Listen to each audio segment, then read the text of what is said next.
Welcome to the Rainbow Gateway Oracle, Virgo. How are you?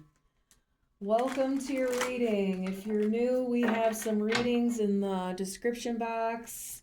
Email me through the link tree and get $100 off your reading.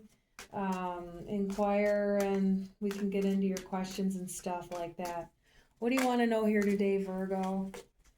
What do you want to know about your person and places and things? Let's see here.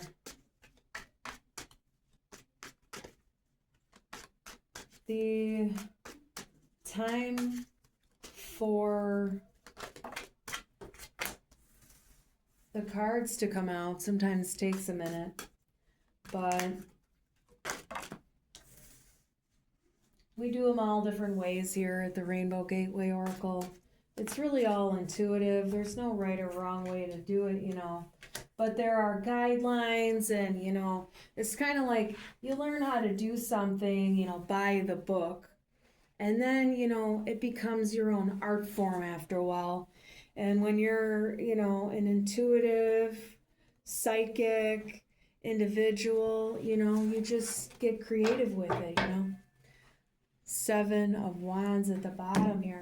So what's going on here? We have a couple of twos up here. We got a Two of Pentacles, Two of Swords, Page of Cups, Strength card, and Three of Wands. Seven of Wands at the bottom of the deck. I'm going to put this up here. Now, what in the world compelled me to pull out this many cards? It's just intuitive. You have to develop your psychic muscles. You have to listen to your own intuition. The best way to do that is through, using tarot cards. Also, yoga is an amazing practice for that. Breath work, pranayama especially, is helpful. It's really important to tap in to your inner strength, your inner being, your inner self, you. And in order to do that, you have to quiet your mind. You have to step outside of the feelings that are oftentimes clouding your perspective, clouding your mind, keeping your heart closed. And, this is what the universe wants to tell you, that you have to cultivate a relationship with your intuition, because that's yourself, that's you. A lot of people are misidentified because they're believing that the thoughts in their head are themselves. But thoughts are thoughts, they're something you're aware of. There's something you can witness in your mind. Like you can witness a river going by. You might see, fish in the river. You might see shrapnel, like leaves and branches in the river. You might see, garbage floating down, but you're witnessing that. That's the same with your thoughts. There's like a stream of thoughts, but some people identify with the thought streams instead of with the self-awareness. So there's a whole bunch of people, and we call these people the consensus level of consciousness. They're just individuals who are operating through their lives at a lower frequency of mind.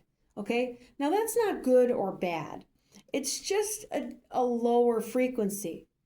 Now, there can be a lot of negativity in low frequency beings and, groups of individuals. But, essentially, the mental body itself is distorted. It's not having as much clarity as the higher frequency. So there's less awareness. And, at the lesser aware stage, you have more ignorance, and, ignorance, brings in violence. And, you just don't have as many options and opportunities because there's belief systems that are false, and those keep you trapped and imprisoned and stuck at the lower frequency. And the thing is people in the lower frequency can get into the higher frequencies, but they have to be willing. You have to have willingness. And that's here what the strength card is coming in. There needs to be willingness here for someone. There's not a lot of willingness in life to be disciplined enough to open their heart and to make the right decisions in life. They think they're making the best decisions in life, but somehow their life is always topsy-turvy and never going the way they planned. And, it's also not necessarily always taking a toll on their money, but other things in life, relationships, even health, and, even just, your sense of self and who you are. And, there's more to life than there's more to abundance and prosperity than specifically money.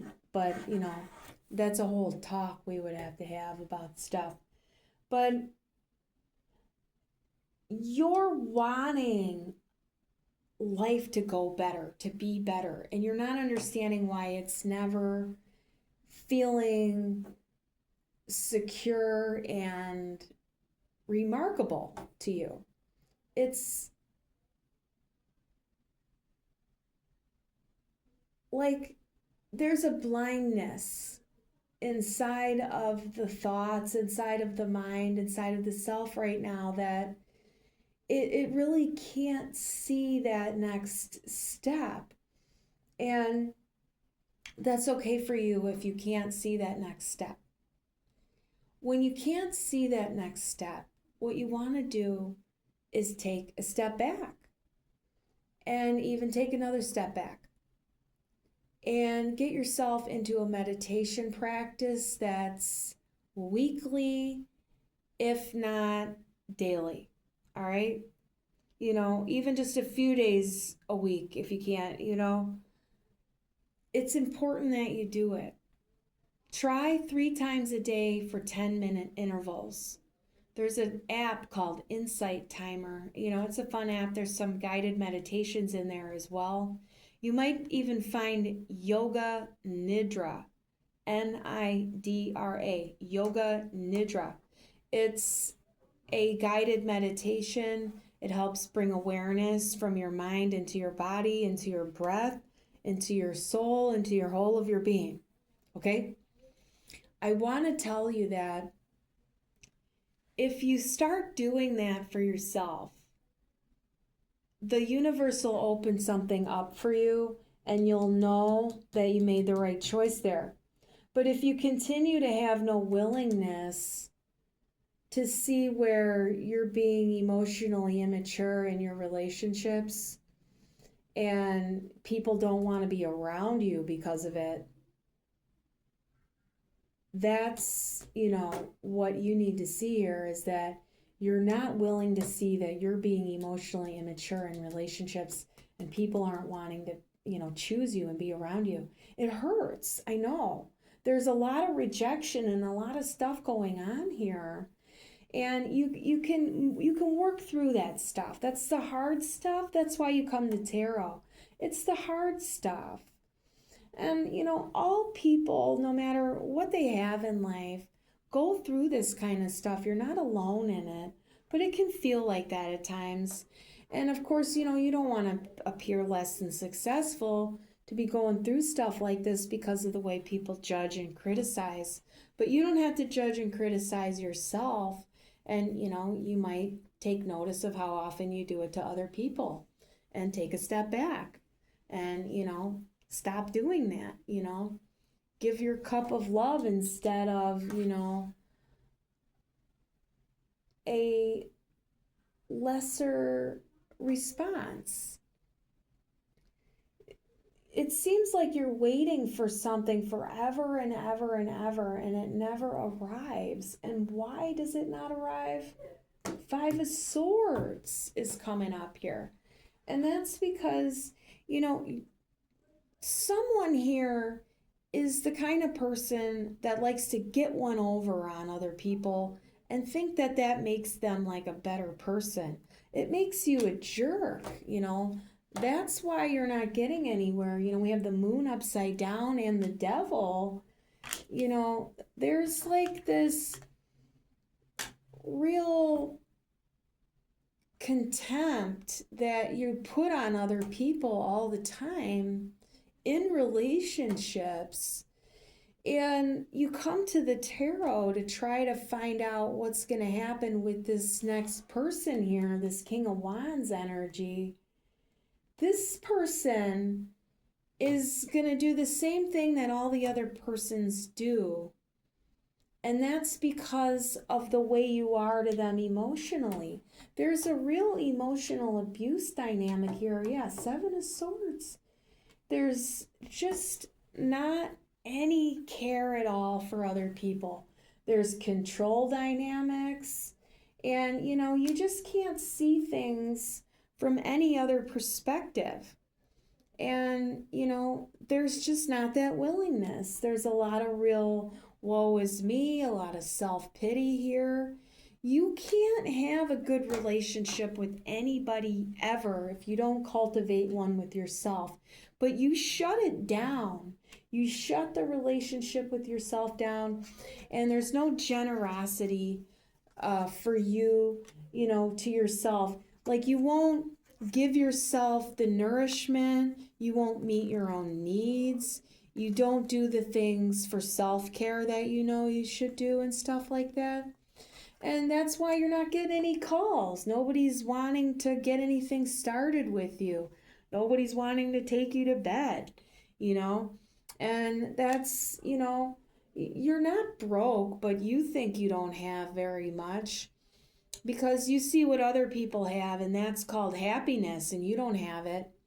But you're unwilling to see that you ignore your intuition, and you know you do it.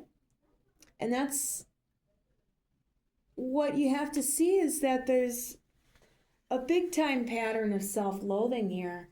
And therapy is really good for you, but you have a hard time finding a person that you would want to talk to all the time. So you come to tarot. It's okay to come to tarot.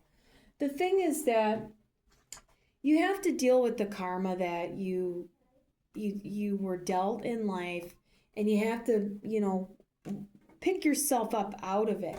You don't have to stay in this emotional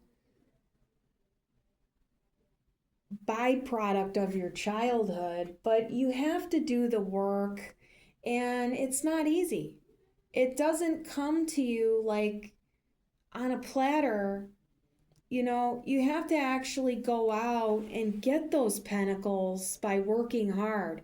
And these are not representing money. These are the hard work that you do when you learn about yourself, when you do the self-care practices, when you do the self-inquiry practices, when you do the meditation work, when you do the yoga days, when you go walking, when you eat right, you know, when you go to bed early instead of staying up and watching Netflix all the time, even though you hate what you're watching, and then you eat everything in the fridge, and you know you don't sleep right, and then you hate the next day, and you do it over and over and over. And you know, this King of Pentacles represents you. When you get out of your own way, you stop pitying yourself, and you get out there and do the thing that you know you need to do. It's one step. Take it. Take it. And your life won't be so overwhelmed with conflict, all right? Be honest with yourself. Be in this King of Swords energy. Cut out the bullshit. Don't lie to yourself anymore. Tell yourself the truth.